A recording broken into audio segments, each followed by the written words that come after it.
ये जब वो हुक्मरान थे उस वक्त से चली आ रही हैं। इसके बाद शोर उन्होंने इतना मचाया कि ये सारी चीज़ें उस शोर में जो है ना दब जाएं। अब जब से हुक्मरानी उनसे गई है, आप देखेंगे बदयांतियों की जो सिलसिला था वो जारी और सारी रहा। एक साइफर की स्टोरी जो है वो कंस्ट्रक्ट की गई। बाद उन्होंने कहा कि जी इम्पोर्टेड हुकूमत है और हकीकी आज़ादी की ज़रूरत है, अमेरिका से आज़ादी की ज़रूरत है, अमेरिका के हम ग़ुलाम बने हुए हैं। ये सारी बातें जो हैं वो बैरूनी साजिश का ताना दिया या इल्ज़ाम लगाया। उस इल्ज़ाम से भी जो है वो बैकआउट कर गए हैं और अब वो कहते हैं कि जी मुझे it's all over and it's behind me, यानी ये सारा कुछ ख़त्म हो गया और ये सारा कुछ गुजर गया है और सारा कुछ ये माजी में है, मेरे पीछे है। तो ये इतना बड़ा पाकिस्तान का जो इज़्ज़त और वक़ार जो है हमारे वतन का, हम लोग कोई अंदरूनी तौर पे जो है वो कोई अच्छी सिचुएशन में नहीं है। इकोनॉमिक जो सिचुएशन हमारी, उस सिचुएशन के को जो है हमारी हालात वैसे ही ख़राब हैं अंदरूनी तौर पे भी, और उसकी वजह से हमारे बैरूनी जो है हालात भी जो है उस पर वो रिफ्लेक्ट होता है। लेकिन इस शख्स ने जो है पूरी कोशिश की कि पाकिस्तान तबाह हो जाए, पाकिस्तान डिफ़ॉल्ट कर जाए, पाकिस्तान एक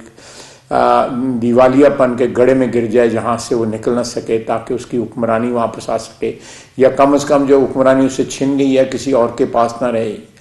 और साथ साथ जो है फ़ौज के आला अफसरान के मुतल्लिक़ जिस किस्म की ये हर्जा सराई करता रहा, जिस किस्म की गुफ्तगू करता रहा, उनको मुख्तलिफ नामों से पुकारता रहा, और साथ उनको जो जिस किस्म की ऑफर्स ये करता रहा कि ताहयात आपको एक्सटेंशन दे दी जाएगी, आप ये कर लें, आप ये कर लें, और बार जो है एक उसने एक बड़के मारने वाला जो अपना एक स्टैंड लिया होता, और अंदर प्रेसिडेंट साहब के ज़रिए जो मुलाकातें की उसमें हाथ जोड़ता रहा और उनको मुख्तलिफ ऑफर्स करता रहा। तो ये सारी बैकग्राउंड मैंने इसलिए बताई है कि ये सारे का सारा सिलसिला जो है ज़हनी और माली बदयांती के ऊपर जो है उसकी बुनियाद है। इलेक्शन कमीशन ने जो फैसला दिया उससे ये साबित हुआ कि इन्होंने माल जो है वो खुर्द बुर्द किया है, और जो इल्ज़ामात उनके ख़िलाफ़ जो है वो सही साबित हुए। इल्ज़ामात के नतीजे में इनको डिस्क्वालीफाई किया गया। तो ये सारी बातें जो है ना ये मैटर ऑफ रिकॉर्ड हैं पिछले एक साल से, जब से इन्होंने पिछले अक्टूबर में जब क्राइसिस जो है ISI चीफ को अपॉइंट करने की स्टार्ट हुई। तो मैं ये अर्ज़ करना चाहता था कि अब कल जो स्कैंडल जो है वो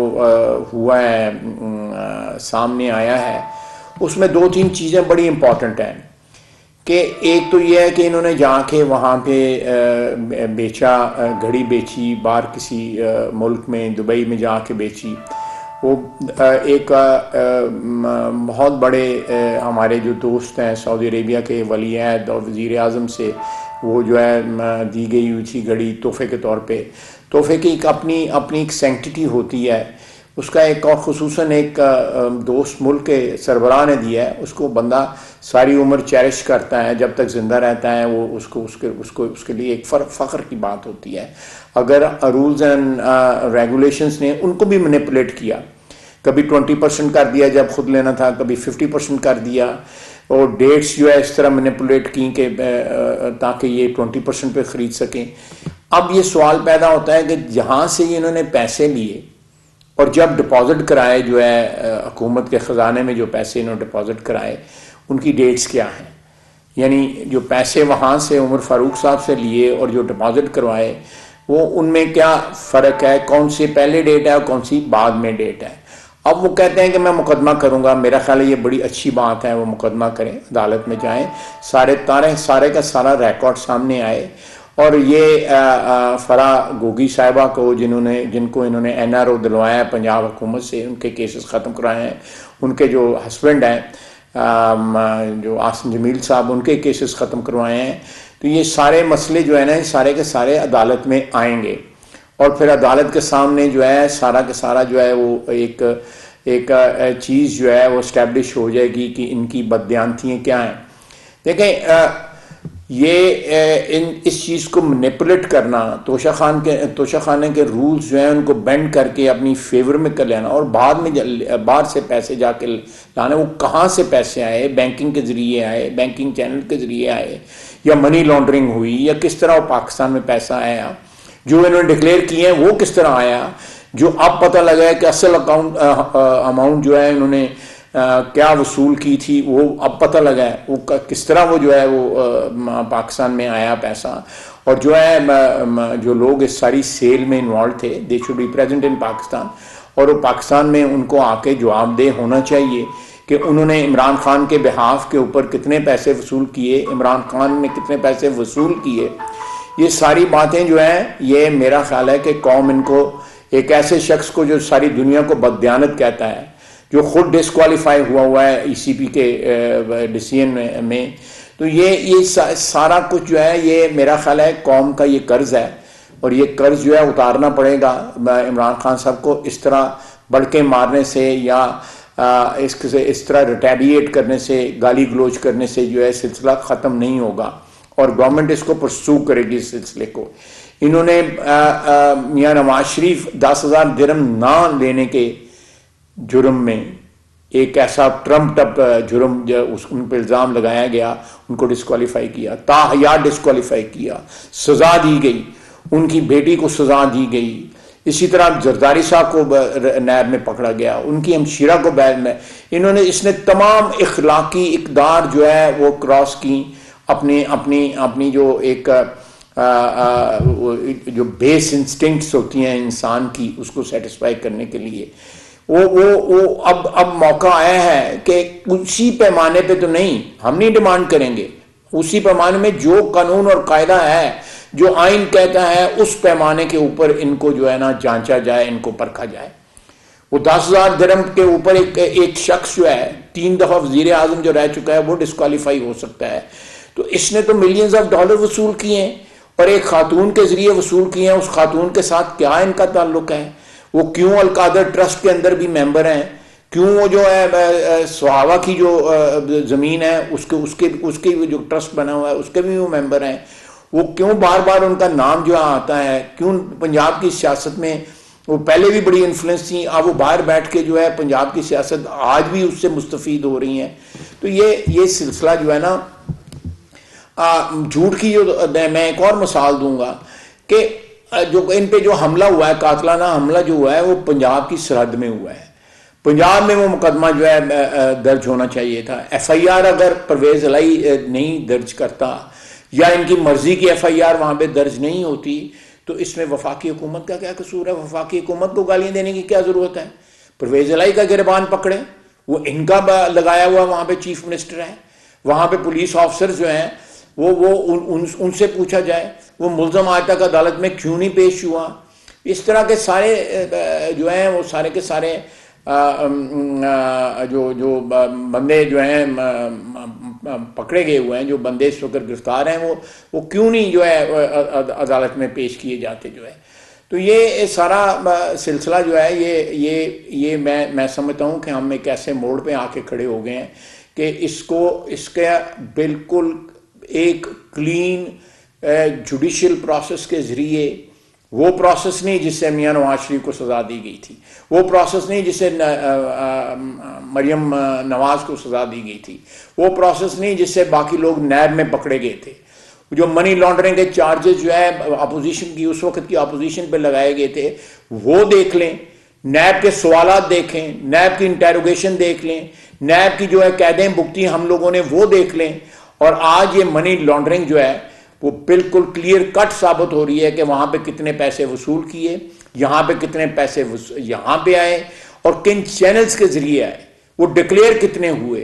वो ECP में कितने डिक्लेयर हुए, जो इलेक्शन कमीशन के रिटर्न है उनमें कितने डिक्लेयर हुए, वो जो है इनकम टैक्स रिटर्न में कितने डिक्लेयर हुए, इनके असासों में जो इजाफा हुआ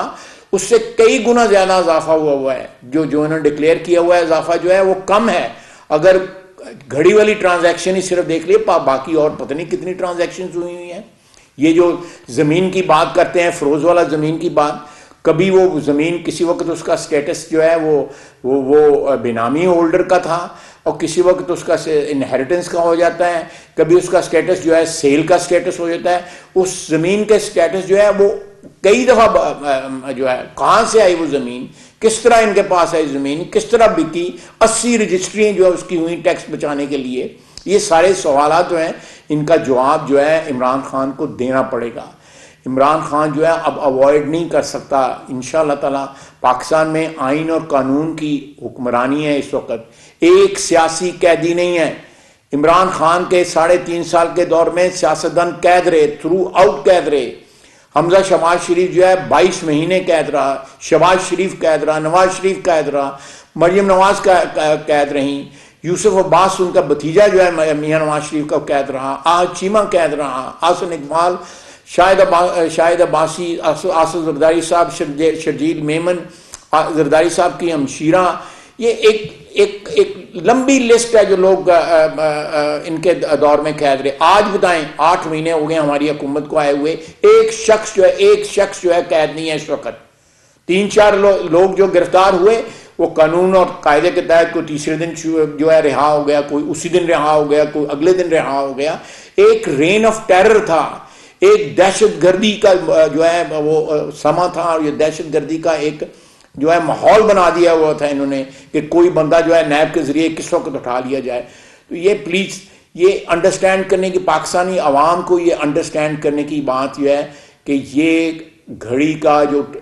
देखें सारी दुनिया जो है इस वक्त, मुझे अभी एक मैसेज आया है सऊदी अरेबिया में, किसी बड़े ओहदे पे फायज हैं, उन्होंने कहा यार तुम लोग क्या करते हो, ये तोहफे तो जो है इनकी एक सेंक्टिटी होती है, इनकी एक इज्जत होती है, इनको बंदा फ़ख्र से जो है उनको प्रिजर्व करता है कि भाई ये मुझे फ़लाँ वक्त में मैं वज़ीर आज़म था या वज़ीर था और मुझे फ़लाँ हुक्मरान ने दिया और मैंने हुकूमत के ये रूल्स एंड रेगुलेशंस के तहत ये लिया। तोशाखाना की कमेटी की रिकमेंडेशंस जो हैं, मैं उस कमेटी का मुझे सरबराह बनाया गया वज़ीर आज़म साहब की तरफ से। उन्होंने रिकमेंडेशंस हमने आज से 1.5-2 महीने पहले भेज दी हुई हैं कि तोशाखाना के रूल्स जो हैं वो रेडिकली चेंज कर दिए जाएं। जितने पिछले 7-8 महीने में वज़ीर आज़म को तोहफे वसूल हुए हैं या बाकी हजरात को तो वो डिपॉजिट हुए हैं, इस वक्त वो सारे तोहफे जो हैं जिसमें मैं भी शामिल हूँ, वो सारे तोहफे जो है ना इस वक्त शो केसेस में वज़ीर आज़म हाउस की कॉरिडोर्स में, उन राहदारियों में जहाँ पे सिर्फ करप्शन होती थी, जहाँ पे सिर्फ डाके मारने के जो है मंसूबे बनते थे, जहाँ पे फराह गोगी और दूसरे लोग इस किस्म के लोग जो है वो आके जो है स्कीमिंग करते थे कि किस तरह पाकिस्तान को लूटना है, किस तरह अपने मुखालफिन को जो है तबाह बर्बाद करने की स्कीमें बनाई जाती थी, पाकिस्तान के आइन और कानून की धज्जियां बखेरी जाती थी, पाकिस्तान के वकार की धज्जियां बखेरी जाती थी उन कॉरिडोर्स में। आज उन कॉरिडोर्स में तोशा खाना में वसूल हुए जो तोहफे हैं वो किसी भी मीडिया के लिए या किसी भी पब्लिक के लिए इस वक्त जो है पब्लिक व्यू में वहाँ पे आप शो केसेस में जाके दे सकते हैं। ये चीज़ें रेडिकली चेंज हुई हैं और आइंदा भी होंगी। ये अमानतें जो हैं, ये अगर रूल्स चेंज हो जाती हैं तो ये अमानतें जो हैं वो एक नए रूल्स के तहत जो है गवर्नमेंट जो है उनको ओन करेगी। अगर कोई लेना चाहेगा उसका तरीक़ाकार भी उसमें वज़ा हुआ है। तो ये सारा कुछ जो है मैं आपकी खिदमत में सिर्फ इसलिए अर्ज़ करना चाहता था कि ये घड़ी की जो ट्रांजैक्शन जो है इससे जो पाकिस्तान की इज़्ज़त और वक़ार को जो ज़ख्म पहुंची है, इसको जो है अपने अंजाम तक पहुंचना चाहिए और ये शख्स जवाब दे कि पैसे किस दिन वसूल हुए थे, हुकूमत के ख़जाने में किस दिन डिपॉजिट हुए थे, पैसे पाकिस्तान किस तरह ट्रांसफ़र हुए थे, बैंकिंग चैनल से ट्रांसफ़र हुए थे या किसी और तरीके से ट्रांसफ़र हुए थे, कितनी अमाउंट ट्रांसफ़र हुई थी, कितनी अमाउंट बाहर रिटेन की गई। ये सारी चीज़ें जो है जिस तरह हम जो है एक नहीं दर्जनों इंटेरोगेशन जो है हम लोगों ने हमारी फैमिलीज ने जो है फेस की हैं। Let Imran Khan face the same law and the same rules and regulation. ये जो हमारे जो है हम उनको बेंड नहीं करेंगे, हम उनको एक्सप्लॉइट नहीं करेंगे। हम चाहेंगे कि इंसाफ का वो सामना करे, क़वानीन का सामना करे। किसी हम पर्सनल वेंडेटा या सियासी मुखालफत की बिना पे उसका कोई उसको हाउंड नहीं करेंगे, उसको विंडिक्टिव नहीं होंगे। मैं आपको ये बताना चाहता था कि ये चीज़ गवर्नमेंट की तरफ से, कोलिशन गवर्नमेंट की तरफ से इसका इजहार किया जा रहा है, और हम जो है कानून और कायदे के तहत जो है इस मामले के अंजाम तक जो है इंशाअल्लाह ताला पहुँचेंगे।